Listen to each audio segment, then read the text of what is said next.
शुरू करेंगे खबरों का सिलसिला। छत्तीसगढ़ में आगामी चुनाव को ध्यान में रखते हुए बीजेपी बस्तर में खासा फोकस कर रही है।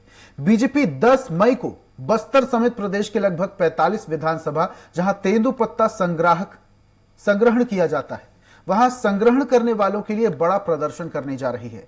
फिलहाल बीजेपी अपने प्रदर्शन को लेकर रणनीति बना रही है, लेकिन इस विषय में अब राजनीति होना भी शुरू हो चुकी है। बीजेपी प्रदेश प्रभारी ओम माथुर ने विधानसभा को चिन्हित कर प्रदर्शन के निर्देश दिए हैं। बीजेपी नेता केदार कश्यप ने कांग्रेस पर जहां एक और तेंदुपत्ता संग्राहकों की सुविधाएं कम करने का आरोप लगाया है, तो वहीं कांग्रेस प्रदेश अध्यक्ष मोहन मरकाम ने संग्राहकों की आय में वृद्धि की बात कही। मोहन मरकाम ने कहा, बीजेपी इस विषय पर राजनीति कर रही है।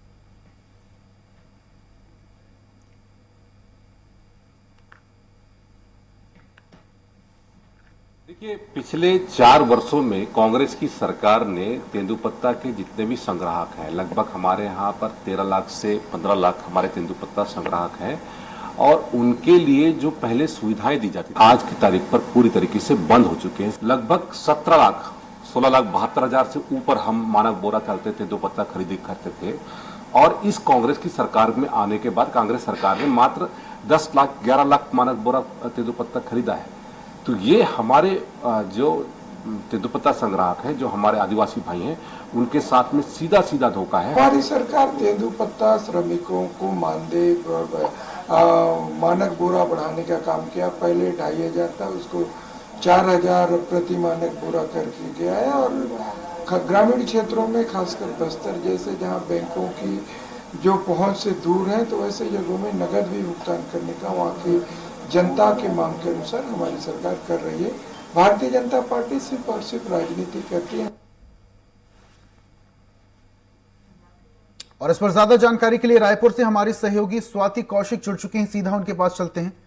स्वाति, एक तरफ तेंदुपत्ता संग्राहकों की मुश्किलें बढ़ रही हैं, ऐसा कहना है बीजेपी का, और दूसरी तरफ कांग्रेस कह रही है कि हमारे शासनकाल में तेंदुपत्ता संग्राहकों की आय में वृद्धि हुई है। जरा हमारे दर्शकों को बताएं कि आखिर मसला क्या है।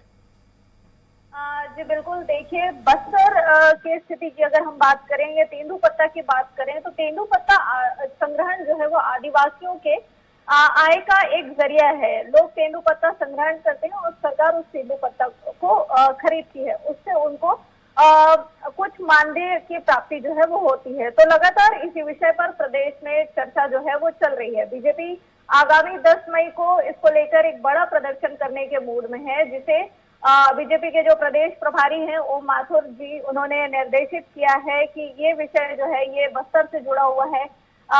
लगभग 90 सीट जो है वो विधानसभा के छत्तीसगढ़ में, जिसमें आधे से ज्यादा सीट में तेंदुपत्ता संग्रहण के काम को लेकर बीजेपी 10 तारीख को प्रदर्शन करने जा रही है। तो 45 विधानसभा की सीटों पर इसका असर जो है वो दिखेगा।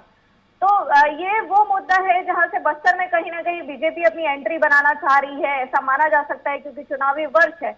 तो तमाम जो राजनीति है वो तेंदुपत्ता को लेकर शुरू हो चुकी है, क्योंकि संग्रहणकर्ताओं की जो संख्या है वो लाखों में है। तो लाखों में जब संग्रहणकर्ताओं की संख्या है, तो भूपेश सरकार ने कुछ मानदेय में वृद्धि की थी, कुछ सुविधाओं को लेकर काम बीजेपी के शासनकाल में किया गया था, जैसे उनको कपड़े वितरित करना है या चप्पल वितरित करना है, इस तरीके के जो काम है वो बीजेपी शासनकाल में किए गए थे।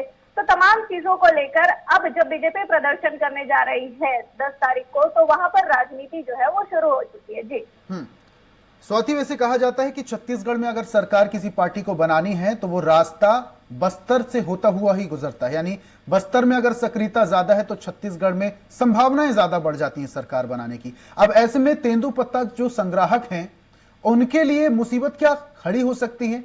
जैसे कि कांग्रेस पार्टी कह रही है कि आय तो हमने बढ़ा दी है, लेकिन दूसरी तरफ बीजेपी आरोप लगा रही है। असल में तेंदुपत्ता संग्राहकों का क्या कहना है? जी देखिए, बिल्कुल इसमें कोई दो राय नहीं है कि तेंदुपत्ता के संग्राहक जो है उनके मानदेय में वृद्धि हुई है, लेकिन वहीं पर बीजेपी लगातार आरोप कांग्रेस पर लगा रही है कि हमने सुविधाएं बहुत दे रखी थी। और बीजेपी का एक मुख्य आरोप ये भी है कि अब जो तेंदुपत्ता का संग्रहण हो रहा है उसमें कम किया जा रहा है। बीजेपी के समय में संग्रहण ज्यादा होता था तो उनको ज्यादा फायदा होता था। तो ये पूरा ही समीकरण जो है वो अभी समझने वाले मोड़ पर है कि इसको जो एक्चुअल संग्राहक है वो कैसे ले रहा है, वो इस पे क्या अपनी प्रतिक्रिया दे रहा है, ये तो अभी भविष्य के उस पे है कि क्योंकि प्रदर्शन अभी 10 तारीख को होना है, उसके पहले अगर वास्तविकता की बात करें तो ये बात बिल्कुल सही है कि संग्राहकों को जो पैसा मिलना चाहिए था, जो उनकी पहले भी मांग थी, वो तो उन्हें मिल रहा है, लेकिन ये भी उतना ही है कि सुविधाओं में कुछ उनके कटौती हुई है। जैसा कि स्वाति आप बता रही हैं कि आय में वृद्धि तो हुई है, लेकिन जो सुविधाएं मिल रही थी अब वो शायद नहीं मिलेंगी। इसको लेकर सिर्फ और सिर्फ क्या बीजेपी द्वारा मुद्दा बनाया जा रहा है, सिर्फ और सिर्फ बस्तर में जमीन तलाशने की कोशिश की जा रही है ताकि लाइमलाइट में बना जाए? जी बिल्कुल, इसको एक तरीके से लैमलाइट में बनने की कोशिश तो कहा जा सकता है, लेकिन बीजेपी ने भी अभी अपने पूरे मुद्दे जो है विस्तृत उसकी जानकारी उपलब्ध नहीं कराई है, क्योंकि बिल्कुल कुछ तो वो भी अपने पास बचा के रखना चाहते होंगे आखिरी समय तक के लिए। तो आदिवासी जो है, जो बस्तर जो क्षेत्र है, वो प्रदेश की सत्ता तक पहुंचने का एक रास्ता तो माना ही जाता है, उसी को लेकर बीजेपी जो है यहाँ पर काम कर रही है। अब देखने वाली बात यही होगी कि उस प्रदर्शन के बाद आम जनता के बीच में इसका क्या मैसेज जाता है। बिल्कुल स्वाति, बने रहिए हमारे साथ बीजेपी नेता महेश कश्यप जी जुड़ चुके हैं इस पूरे मामले पर, उनसे बातचीत करते हैं। महेश जी, जिस तरीके से तेंदुपत्ता संग्राहकों को लेकर अब राजनीति शुरू हो चुकी है, आपकी पार्टी द्वारा आरोप लगाए जा रहे हैं कि तेंदुपत्ता जो संग्राहक हैं उनकी मुश्किलें बढ़ा दी गई हैं, उनकी आय में जो वृद्धि हो रही थी वो कम कर दिए गए। आपको क्यों ऐसा लगता है कि जो सुविधाएं कम कर दी गई हैं उससे कहीं ना कहीं तेंदुपत्ता संग्राहकों पर असर पड़ेगा, क्योंकि उनकी आय में तो वृद्धि हुई है? देखिए, तेंदुपत्ता खरीदी पिछले आदरणीय डॉक्टर रमन सिंह के सरकार के कार्यकाल में 15 से 20 दिन विधिवत तेंदुपत्ता खरीदी किया जाता था और हितग्राही अपने सुविधा के अनुसार वो तेंदुपत्ता संग्रहण करके संग्रहण केंद्रों में पहुंचाते थे। लेकिन वर्तमान भूपेश बघेल जी के सरकार के द्वारा मात्र 1 से 2 दिन खरीदा जा रहा है, जिससे जो तेंदुपत्ता हितग्राहियों को भारी नुकसान हो रहा है, क्योंकि तोड़ा हुआ पत्ता को तालाबों में, नाले में, गड्ढे में फेंकने को मजबूर है। अभी भी ऐसा स्थिति बना हुआ है। कभी कई जगहों से अभी फोन आ रहा है कि हम लोग पत्ता तोड़ के रखें, खरीदी नहीं कर रहा है। इसके साथ साथ पूर्व जो हमारे सरकार है, प्रति मानक बोरा 2500 रुपए के हिसाब से जरूर लेते थे, लेकिन इसके साथ साथ जैसे प्रति मानक बोरा 2500 रुपया का खरीदी करते, लेकिन वो पत्ता को जो बेचा जाता था, विक्रय किया जाता था, वो 6000 रुपया से लेकर 13000 रुपया गुणवत्ता के आधार पर बेचा जाता था। उस बेच का अंतर का राशि है उसको तेंदुपत्ता हितग्राहियों को बोनस के रूप में दिया जाता था। इसके साथ साथ तेंदुपत्ता हितग्राहियों को बीमा जैसा सुविधाएं दिया जाता है। तो बीमा इसलिए आवश्यक है क्योंकि तेंदुपत्ता संग्रहण करना जंगलों में, पहाड़ों में जंगली जानवरों से, सांप बिच्छू से कई प्रकार के खतरा रहते हैं, इसलिए उनको बीमा जैसे सुविधाएं भी दिया जाता था। इसके साथ साथ तेंदुपत्ता संग्रह परिवार के मेधावी छात्रों को, जो 75% ऊपर अंक लाने वाले मेधावी छात्रों को 10,000 से ऊपर उनको स्टाइपेंड दिया जाता था। ये योजना भी बंद कर दी। अच्छा महेश जी, आपसे ये भी जानना चाहेंगे, जो तेंदुपत्ता संग्राहक हैं, क्या वो विरोध कर रहे हैं? क्या वो ऐसा कुछ प्रदर्शन कर रहे हैं?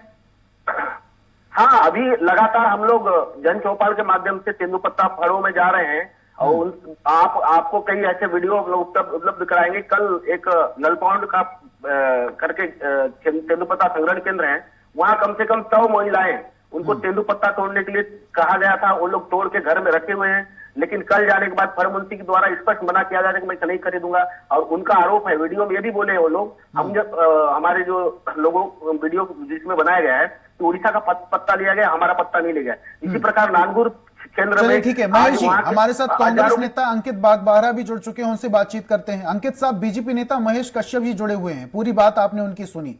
तेंदुपत्ता संग्राहकों की मुश्किलें क्यों बढ़ा रहे हैं? एक तरफ आप सुविधाएं देने की बात करते हैं, एक तरफ आप वेतन वृद्धि की बात करते हैं, उनकी आय में वृद्धि हुई है, दूसरी तरफ सुविधाएं भी छीन लेते हैं आप। कहीं ना कहीं मुसीबतें तो तेंदुपत्ता संग्राहकों की बढ़ी जाएंगी।